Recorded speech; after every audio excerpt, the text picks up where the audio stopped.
In this tutorial, we're going to check out Material UI, what it is, why people are using it, and how to set it up in our next React application. So if you haven't heard of it before, we're going to create some buttons, some headers, and some other components, and even apply some themes. If you haven't heard of me before, I'm Adrian from Australia. I do videos around design and development, so if you haven't already, hit like and subscribe, and let's just jump straight into it. Material UI is a number of pre-made components ready to go for your next website or application. Things like buttons, headers, sizings, color, all of that is ready in the Material UI library, and all you have to do is import it and use it in your React application. It's built on the Material Design Docs by Google, and these follow a number of architectures to make things look really good in terms of spacings and colors and even animation. This is designed by the Google team to help build high-quality experiences, whether it's on Android, iOS, or on the web. This is the library that you'll see very popularly used on Android systems and on a lot of applications today because it is one of the most popular libraries to use in terms of UI design. Even if you haven't heard of it before, you've probably used it. So what we're going to do is we're going to create a brand new Create React App application. We're going to import it straight in there. We are going to create some of those buttons and titles and colors and even create maybe a light theme and a dark theme so that we can test out exactly how it works. So let's do that now. To start off with, let's open up a terminal and run npx create react app and the name of our application. In this case, it's going to be Material UI React Tutorial. We'll hit enter on that and that'll create up all the files we need with CRA to get started. Once it's loaded, we're going to open up VS Code and we're going to browse into the directory. So in this case, mine is just located on the C drive in YouTube and just here under Material UI React Tutorial. We're going to browse into this folder and we're going to double check our packages.json, which has the basic components we need here for React. What we're going to do is we're going to open up the console in this directory and we want to install Material UI. And in order to do that, we're going to do yarn add and we're going to add in the library here. So in this case, the library is at material-ui/core. So let's actually copy and paste this into our terminal and hit enter. And this will add the package here into our libraries. We should see the latest version, which I think is version 4, just appear here in our dependencies. Once the library is installed, we'll be able to see it here in our dependencies. And we can start our React application now that it's installed. What I'm going to do is I'm going to pass in yarn start in our console. And this will load up Create React App with a live application we can edit. And this will just be here on the side. So I'm just going to move VS Code here onto the left. What I want to be able to do next is browse here into src and open up app.js. In this, we'll start editing our application. So for example, we might not want this link here for Learn React, so we'll take that out. And we might not want this text over here. We'll just have our React logo sort of rotating. And I want to import our first Material UI component. And what I want to import is a button. So what I'm going to do is I'm going to pass in import button from, and we're going to pass in the library name here, which is at Material UI/core. And we're going to pass in button here at the end, which should autocomplete. This is the first component we're going to create. So I'm just going to place this here above our logo. When we pass this in, we are going to be able to do a number of things. The first thing I'm going to do is just give it some text in here. So I'm going to say hello world. And when we hit save on that, we can see that our button is in here, but it's kind of small and the text doesn't look right because it's black on gray. So we're going to add some extra essential props in here to customize the layout or look of this button. The first thing I want to do is probably browse into the documentation because it has a lot of the information about how this button looks. So if we browse into the documentation here, we'll be able to see we can have different colors, we can have different styles such as outlined or disabled, and this is done in a number of ways. The very first one we're going to do is we're going to pass in variant. And variant will essentially give us a number of options of how we want the button to look. So in this case, we can have outlined or text or contained. So I'm going to do contained and I'm going to hit save on that. When we do, we can see that we've got a white color now and the button has black text and that looks a lot better. We can also pass in a color. So right now we're not defining any, but in this case I might want to pass in the primary color, and we get this blue. Or for example, we could pass in secondary as well. And if we do, we should see this sort of pink-purple color. This is an example of how we can use the variations and colors to customize the component really easily, and the styling just applies, which is really cool. Now this button here right now isn't actually doing anything, and you would expect a button to have some sort of interaction. So what's really cool is that if, for example, we just pass a link in here, such as a href, and we hit enter on that and we click on our application, we can see that the href has applied and we've got our hashtag up here. That's an example of how we can turn this link directly into a button that is linkable straight away without too much effort. But we can do other stuff here as well. For example, if you wanted to just do an on-click handler, you can do that too. So in this case, I'm just going to do an empty arrow function here with an alert that says hello. And let's hit save on that and select it, and we can see that we've got our prompt here for hello as well. So there's lots of ways you could utilize this. You could even pass in this function to run something in your store, for example, but for the time being, we'll just keep it nice and simple. There are lots of other props we can pass into the button besides just our functions and our variations and colors. For example, if we wanted the size of the button to be smaller, we simply pass in the prop here, size small. And we hit save on that. We can see it's gotten a little bit smaller. Alternatively, if we pass in large, it'll just get a bit larger as well. There are other things as well that we can pass in, such as disabled, and if we hit that, we can see that it's been completely grayed out and it's no longer clickable either. All of these are also in the documentation, which I'll link in the description below, but it gives you a number of options where the styling automatically just updates depending on what you need, and all of the props and even the names are very well documented and easily accessible. Even if you don't know what they are, they make sense, small, large, etc. If you want to apply your own styling to this button, you can do that too. Let's pass in a style prop in here. And for this style prop, what I'm going to do is I'm going to create a font size. And in this case, I might reduce it down to 14 pixels. And we'll hit save on that. Or we can make it even smaller, maybe 6 pixels. And we can see that that styling applies to the text. Alternatively, we could make it much larger, like 24 pixels, and we can see that we can override some of the custom styling applied by Material UI, but we get that flexibility in case we want to utilize it, but in this case I don't, so I'm just going to take that out. Now you might have seen that some of the buttons on Material UI have icons, and for us to be able to have those, we're going to have to add one more library here to Material UI. What I'm going to do is going to pass in yarn add, and we're going to pass in @material-ui/icons, and we're going to hit save on that. And this will add it here to our packages.json. We'll be able to use this in our React application. We're just going to have to relaunch it. But what we're going to do is we're going to add an icon to our button over here. It does have some autocomplete, so if we type in start, we can see we've got a prop here for a start icon. And what I want to do is I want to maybe add a nice icon here that might be a save icon.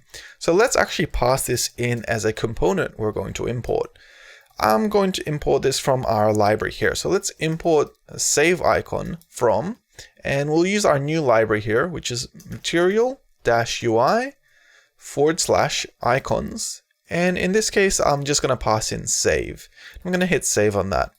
We're going to rerun our application here, and we're going to test this out. Great, that looks like it's finished. So I'm going to pass in yarn start once more, and we can load up create React app.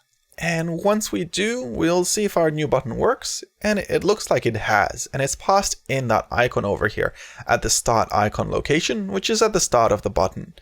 There's another thing we can do, and I think it's end button. Let's have a look. End icon. Here it is.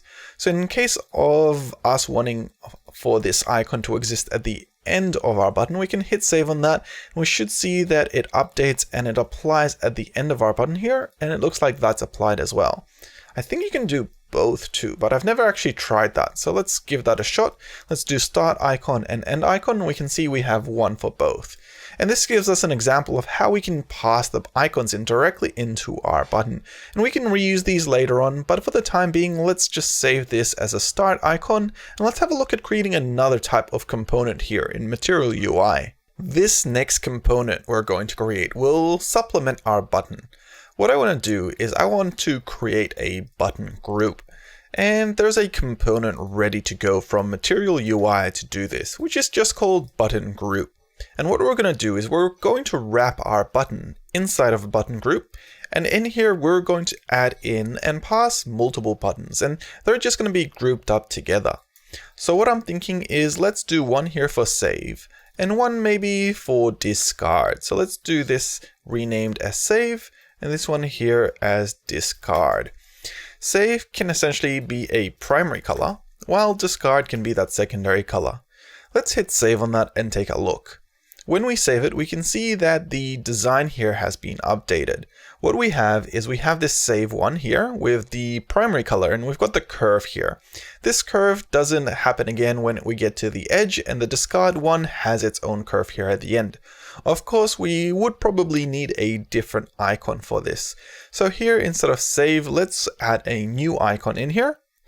And in this case, I'm going to do a delete icon. So let's just pass that in as a component in here, and we'll place it here in our discard. So let's hit save on that. And we've got an icon here for save and an icon here for discard. We could add functionality or links to these, but for the time being, this gives us an idea of how we can use the button group.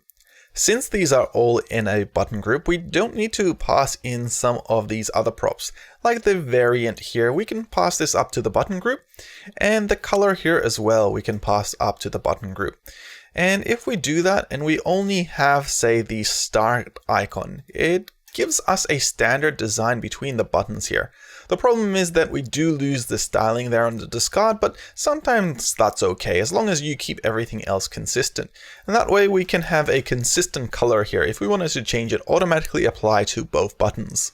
The next thing I want to be able to do is create a checkbox, which is usually used in inputs and forms. And what we're going to do is we're going to import this directly from the Material UI library because they have some really interesting looking ones. So instead of a button group this time, let's rename this to checkbox. And what I'm thinking is we might create a new functionless or functional component for this. So let's call this checkbox example. And in here, we'll create it. Now, for the time being, I'll keep this empty, and I'm just going to place this here above our button group so that we can see the changes live. And I might place these inside of a div, and let's just test to make sure that's in there. So I'm going to hit save on that, and we should see that compile and pop up here on the right. Now for the checkbox item, we could just pass it in just like this and we should see it appear. However, the problem with this is that it needs a number of values here passed in as props to be able to function properly. Otherwise, it won't actually do anything. The very first one is checked, and this will check whether it's checked or not. So what I'm going to do is I'm going to pass in checked here as a value, and we're going to have to define this value. So let's define this with hooks. I'm going to pass in checked here and set checked. And what I'm thinking is that we'll use react.useState for this, and we'll set it to true to start off with. What we're going to do is we're also going to pass in an onChange handler. And this will eventually work by passing in a function here that'll call this hook. And we're just going to set this to be essentially the event target. So let's pass an E here and we'll do e.target.checked. Let's hit save on that and let's test that out. And we can see that it is working. As per usual, we can pass in other items here as props as well, such as the color here. We could set this to primary and it should become blue. Or alternatively, we could set disabled here and it'll update the styling automatically. However, there is one thing to note, and that's that checked items essentially have some wrapping happening. So if you want to pass additional props besides the default ones here, we're going to have to pass them here inside of input props as a prop title. And in here, we might want to pass in a label. So let's do area label. And in this case, I'm going to pass in secondary and checkbox. And let's hit save on that. We can see that it has applied. It's just something to take note of if you're doing checkboxes. Now, that we've got a checkbox set up, we don't really have a label next to it per se. And if we want to add in labels properly, we're going to have to add in another thing, which is essentially a form label controller. And I'm going to actually create one over here. So let's actually import it here directly from the Material UI library. And what I'm thinking is that we're going to wrap this checkbox inside one of those. Now, in order to do this, we can't just wrap it in as a child here. We're actually going to have to close this off here and pass it in as a prop. And the prop in this case is going to be called control. And in here, we can pass in the checkbox directly. Once we've got this done, we only need to put a label in. So in this case, the label could be something like testing checkbox. Let's give this a shot and hit save, and we can see that it's been applied there and it's working just fine. So when we select it, it's working. And if we want to make our checkbox a little bit more interesting by giving it maybe some personality, we can do that too. There's a couple of options. For example, we could copy over these two icons and use them in our checkbox and pass them in as props. So let's actually create an icon in here, and we'll pass this one maybe in as a delete icon. And then we can pass in maybe a second icon in here. And this one could be a checked icon. And in this case, we'll pass in the save icon.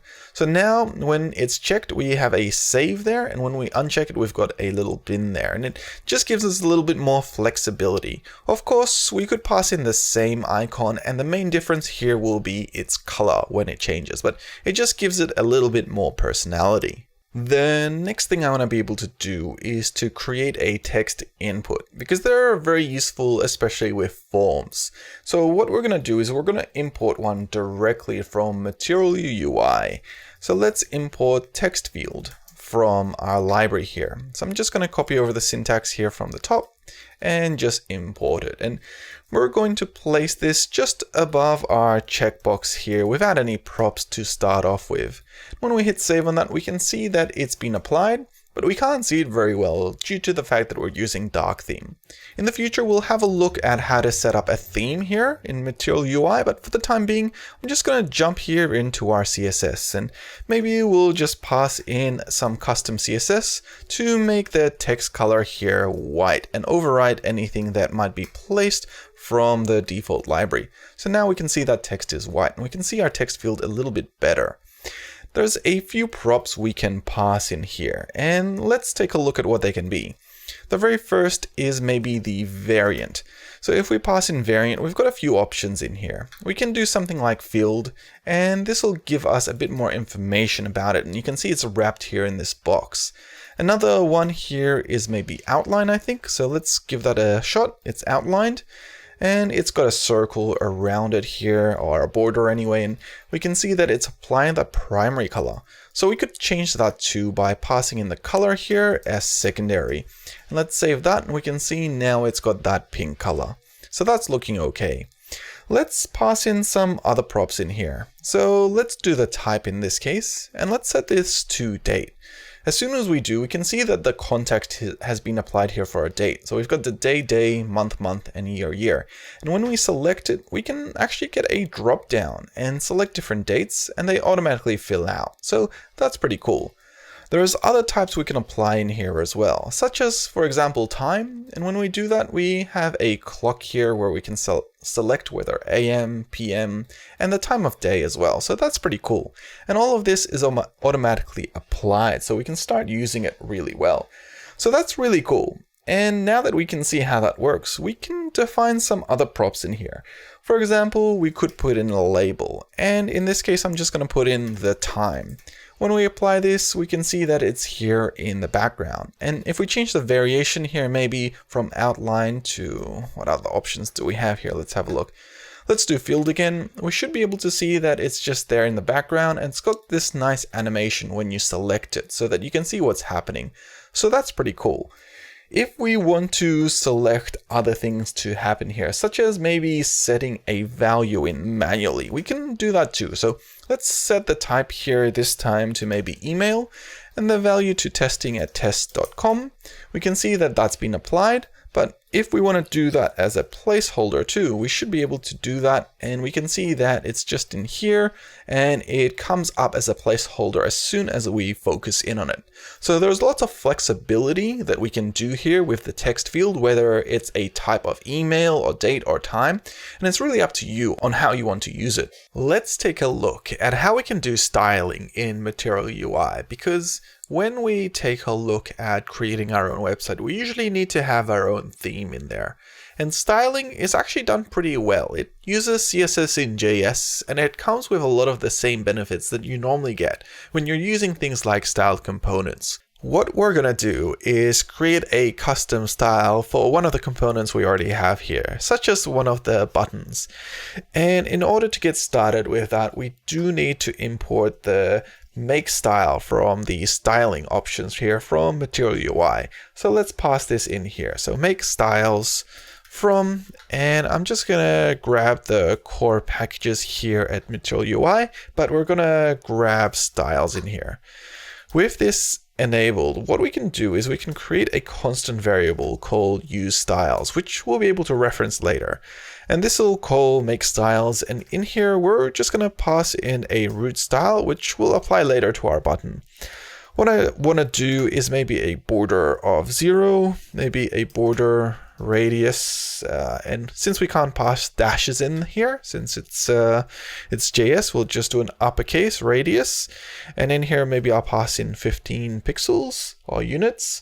Let's do a color of white for the text, and maybe a padding here of something like 0 and 30 pixels. And finally, let's give it a background. And in this case, for the background, what I'm thinking is a linear gradient. And for this, I'm going to do this at maybe 45 degrees with two colors, maybe a dark gray and a lighter gray. So with that defined over here, we should be able to apply it to a button. There's a few different ways we can do this. And in our case, we're just going to create a new functional component, and we're going to call this button styled. And let's call this down here. And I'm going to pass in const classes, and we're going to grab useStyles from here and call it. And we'll be able to then pass this straight into our button. So we've got a button class here that we can put in. So let's do return button called test styled button. And I'm going to pass in the class name here with this classes.root. And let's create this styled button here just above our text field. So I'm going to pass it in here, and let's hit save on that. And when we pass that in and refresh, we can see that our button style here has been applied. It doesn't have much padding, but it has stronger border radius. And we can update the styling here. For example, we could make the side on the right a bit darker, or we could pass in completely different colors just to make it stand out a lot more as well. We could also define a a margin bottom here so that it's got a little bit more space between our input there at the bottom, but it gives us an example of how we can stylize it. Of course, sometimes you don't want the padding to be too high or too small, and in this case I might just do 5 pixels and 30 pixels, and here's our styled button. It still has all that really cool features of the expanding animation when you click on it, but it also has our custom styles applied in here. Now, if you want to redesign the entire theme that we're going to be using here for Material UI, you can do that too. What we're going to do is we're going to create a ThemeProvider, and this will actually work as a parent that we can then utilize for updating all our colors inside our application or website. Let's import this here directly from styles. So we'll do ThemeProvider. And I'm actually going to place this here at the top of our component so that it's accessible for any of the components or containers below it. So I'm just going to pass it in here. Now this ThemeProvider actually requires us to pass in a theme, which we can customize. But for this theme, we actually have to define it. And to define it, we're going to be using another thing, which is just over here. And that is create MUI theme. And we're going to call this and pass it into a constant class. So let's call it down here. So I'm going to call const theme is equal to create MUI theme. And we're going to define a slight variation to our primary color. What I'm thinking is instead of passing in a normal palette color, we're going to define palette here. And this will define the palette for our primary color. And for this, let's pass in main. And in this case, I might pass in orange. Now for orange, we haven't really defined that. So let's actually do that as a weight of 500. And here in our styles, let's copy this across and grab orange. And we're going to grab this from the core colors. Let's hit save on that and see what happens. So when we apply this and pass it directly into our application and refresh over here, we should see that our theme updates. And now our main color is orange. We can change this to green, for example, and pass that in here as our main color. And we can see that updates as well. And it just gives us an example of how we can change the colors. We could change out the secondary color here too. So we could do green and orange to be our primary and secondary colors. So let's define this here below. And in this case, I'm going to define them with a weight of 400. And we should see that apply. So here we can see green and orange being applied for our primary and secondary colors. Now, there's a lot more we can do with theming. We can nest themes, we can add on different types of styling, but to start off with, we would really want to have a look at the documentation because it's got some strict requirements of how you nest the theme files here and set them correctly. So you guys can check that out in the documentation. But what I want to be able to do now is have a look at what else we can do with Material UI. The next thing I wanted to take a look at is typography, because when we're making a website, we want it to look good, and font sizes and the type of font we use is pretty important. What we're going to do is we're going to use the default font here, which is Roboto for our website. But before we can do that, we need to import it so that it's part of the website. And in order to do that, we're going to need to install it. So what I'm going to do is I'm going to open up our terminal over here, and I'm going to install it by passing in yarn add, and we're going to pass in font source and Roboto here. And this will grab Roboto for us to be able to use. It'll be in our packages, but before it's in our application, we also have to import it. So to do that, it's pretty simple. We'll just pass in import font source, and in this case, it'll be Roboto. Great. So with that in there, we should be able to have it now. And I'm just going to do yarn start to get our application up and running, and we can test that out. And what I want to do is I want to make sure that our application essentially does have that updated styling. So let's refresh it, and we can see that it has been adjusted just a little bit. Now that we have this, we can also utilize some of the components here from Material UI to have better typography in general. So let's take a look at that. We're going to import it here as a component. So let's import typography. Let me just spell this correctly. Typography from, and we'll pass in our Material UI core packages here, and we'll put this into our application.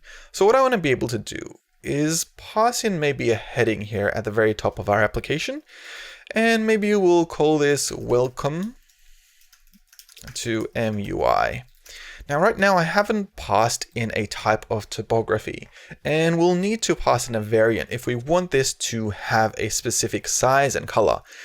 The variants are similar to what we would expect in normal HTML tags. So H1 will be a H1 variant, and we should see that come out to be a lot bigger. So let's actually reduce the size of our page here, and we can see welcome to MUI. This is a little bit too large, so I'm going to reduce it to a H2, and we can see that's been adjusted, and that's looking much better. We can copy our typography out here and create another one. And in this next one, let's create a H3 element, and let's pass in learn how to use Material UI. I'm going to hit save on that. We can see that it's just in there. Unfortunately, it's a little bit too big still. So there's lots of other variations we can use. If you have a look at the documentation on the website, they give you all the examples in there, but I'm just going to go through a few. So subtitle 1 is another example, and in this case it's much smaller, and that looks pretty good. We also can do things like body 1, which will be a much smaller size without as much margin at the bottom. Alternatively, we can do stuff like buttons and outlines, but in this case, I think the subtitle 1 should do just fine. The other thing we can do is that if we inspect this item over here, we'll be able to see that we get a H2 class in here. But if we wanted to have a H2 styling, but a different component, we have to essentially define that. And we can define that here as a prop. So let's do component in here. And in this case, I might want this component to be a div, but with the H2 styling. So if we inspect it now, we should be able to see now it's a div, but it has that H2 styling applied, which is really cool. And this is useful in case you want other types of typography to apply in other types of components outside of the native one that they represent. If we want to, we can also customize the theme of our typography. And we can do this by jumping here into our create MUI theme. And what I'm going to do is I'm going to pass in some custom sizing here for maybe our H2 class, just so that it's a little bit smaller. So I'm going to pass in typography in here and pass them in as an object. And in here, we want to define our H2 class. And in this one, maybe I want the font size, which we'll define as a JavaScript attribute, to be maybe 18. So let's give that a shot, and we should be able to see that it updates, and it's a lot smaller now. We can always increase it just a little bit, so 24 or 36, and that way it'll look a little bit better. So now we can zoom back into our page so that you guys can see that nicely, and we can see how that applies. We can pass in other parameters in here as well, such as margin bottom. We could set that probably to 0, or we could set it maybe to 15 in here, and we can see that that automatically applies to all H2 styling for our theme. This just makes it a little bit easier, and it shows how our theming essentially applies to all our components in our Material UI design, and it makes for a much better website if we want to keep things consistent. Now that we've got basic buttons and typographies and inputs set out, we can take a look at some of the other things that we can do with Material UI, such as creating containers, creating grids, and doing general layout. And what I'm thinking is we're going to start off with something simple, such as creating a container. And this is as intuitive as it might seem. We'll just import container from Material UI's container section over here, and we're going to reference this and place this here in our application. So what I'm going to do is I'm going to probably place this here at the top level, and we'll wrap our website here with this container. Now with a container, what it does is it represents a max width for our page and adds a little bit of padding on the left and the right, and we should be able to see that over here. Right now, we haven't defined a size. So what I'm going to do is I'm going to define one over here by passing in max width. And for this max width, in this case, I'm just going to pass in SM for small. And let's give that a shot. So now when I expand it out, we can see that we do have a width for this, which is defined by the area that's in the darker brown/gray. But when we shrink it down a little bit, we can see that that no longer applies. It essentially stops at about maybe 700 pixels or something like that. We can actually take a look, and we can see here the max width is 600 pixels. If we wanted to increase that, all we have to do is apply a larger media query here. So MD would be a little bit larger, LG would be even larger than that. Or we could just do XS, which is almost like a mobile sized version, and this keeps it a little bit more consistent to the size we're actually working with. This container will essentially be able to work just like this, but if we want more layout options, we do have them. We can do things like creating a grid as well. So let's take a look at how we can do that. What I'm going to do is I'm going to import a couple of components this time. Let's import paper from Material UI, and this will just be here so that we can see the Material UI grid a little bit better. So let's import it just over here, and we're also going to import grid from Material UI as well. So I'll just pass it in here. And what I want to be able to do is create a few paper components inside of a grid, and then we can have a look at how we can define these to work the way we want. So I'm going to grab this paper object over here, and this paper component, and I'm just going to place it here near the top of our application, maybe just below our button that we've styled over here. I might get rid of this text field altogether. And what I want to be able to do is create a grid component which wraps the papers in here. So there's an example of our paper component. Beautiful. Now, in order to see this properly, I'm going to just give it some quick styling. I might do a height of 75 pixels and maybe a width of maybe, say, 50 pixels. And I think that should be about it. There's our paper object or component.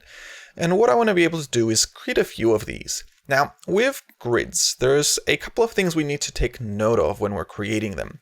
The very first is that they can be a container or they can be an item. In this case, it's an item. And what I want to do is I want to wrap this inside of another grid, and this grid item here will be its container. And this way the grid applies properly. So let's pass in container here. When we do, we'll see that it should change its position. Now it's on the far left. And what I want to be able to do is create a couple of these items so we can see how they work. And we can see they're here back to back. What we can do now is apply different types of props here, like spacing. And we could set the spacing to maybe 4 units, and we should see that spacing apply here to our grid items. If we have a smaller spacing, say just 2 units, we'll have a little less here, and they just utilize as much as we provide and apply automatically. There's other things we can do here as well. We could, for example, justify the content here, and we could justify it to be centered, and that way it looks a little bit better. And this is an example of how we can use grids and grid items to essentially stylize our content and lay it out the way we want to in our website design. The next thing I wanted to take a look at is how we can make these grids responsive, because responsive design is important whenever we're creating any website. And to do this is actually quite simple. What we're going to do is apply our responsive design directly inside of our grid component. So for example, if on the XS viewport, which is mobile, we want this grid to span 12 units, which is essentially the full width that we can apply, then that'll automatically take place. And we can see that it's on its own row here. So if we set this to have 100% width now, we should be able to see that, encapsulate that space. If then we wanted to apply a different width here on maybe the SM level of maybe 6 columns, then as we expand out, we should be able to see that take effect. And we can see here it has taken effect, and it's 6 units, whereas now it's got its own row here using the full 100%. We can also apply different units in here, such as here we could apply an Excel viewport of maybe 3 units, and over here as well. So let's apply those. And we'll need to have 100% width so we can see those changes in here. And I think, no, that hasn't come out exactly the way I want. So let's actually apply this with an SM to start off with. And what we're going to do is, since this goes through the mobile responsive design of mobile first, we should be able to see them take effect. And usually it's best to define them from the mobile version first. So in this case, what I'm going to do is I'm going to do 3 units over here, but as we expand out, we might have a slightly different version where, for example, on the SM viewport, we might have 6 units, and then maybe here on the LG viewport, this will go to 12 units. So as we expand out, let's give that a test, and we can see that working quite well. This is an example of how we can essentially create our own responsive design here. And if we want the layout to dynamically update depending on the viewport we're on, we can simply pass in that viewport like XS, and it'll utilize as much space as it can on that viewport. And it'll automatically update that layout, as we can see here, utilizing that full space. But in my case, I don't really want to do that, so I'm just going to save it as 3 units so that it's got a little bit of space there on the left and the right. What I really like about Material UI is the fact that you get so many pre-made components ready to go. And let's take a look at one now. I want to use the app bar, so we can put a nice app bar here at the top of our website with maybe a title or some other stuff. So let's import that directly from the library here. App bar from, and let's copy over this syntax here and grab that. Now the app bar does need a few other things. We'll also need a toolbar. We'll probably also need to grab an icon button. And finally, we'll need an icon to place in that button. And in this case, what I'm thinking is maybe we'll utilize a similar icon, or maybe a menu icon in this case. So I'm just gonna grab a menu icon here. And let's define this here at the very top of our application. So what I'm going to do is here near the very top, I'm going to place that in and we'll create app bar. Now this essential container will have a few things. It'll obviously have the toolbar. So let's pass in toolbar here. And this toolbar, we will have the icon for the button. So let's pass in icon button and menu button in here, or menu icon anyway. And we'll close that off. And the other thing it'll also need is maybe a topography of what the title is. So let's pass in topography. And this topography, maybe we'll do the variation for this one as a H6 tag. And for this, let's pass in maybe something like MUI theming. And finally, at the far right, we might have one more button in there. So let's pass in button here. And in this case, I'm just going to type in login. So let's hit save on that. And the thing we're missing here is a menu icon. So looks like I've passed in the wrong styling here for this. Let's take a look at what this should be. The menu icon should be just menu, and that should update correctly. So let's hit save on that. And here is our header. We can see that we've got our menu button, we've got our login button, we've got our title in there. As with all components, we can customize the styling for this. And in this case, let's set the color here to become secondary. And when we do, we've got that orange color, which looks okay. The other thing we might want to do is get rid of some of these palette colors that we've manually defined, just because I don't really like how they're looking right now, and we might just have our own definition, which just uses that pink and that blue.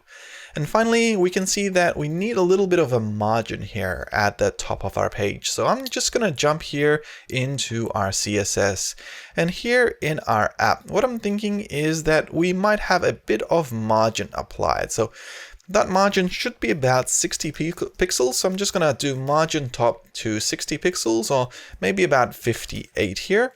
And that should apply, maybe 55. And we can see that has applied. So we've got a bit more room here. We can see all of our design. There are a heap more components we can utilize with React and Material UI. So if you want videos on those, leave a comment below and let me know. Otherwise, hit like and subscribe, and I'll see you in the next one. Thank you.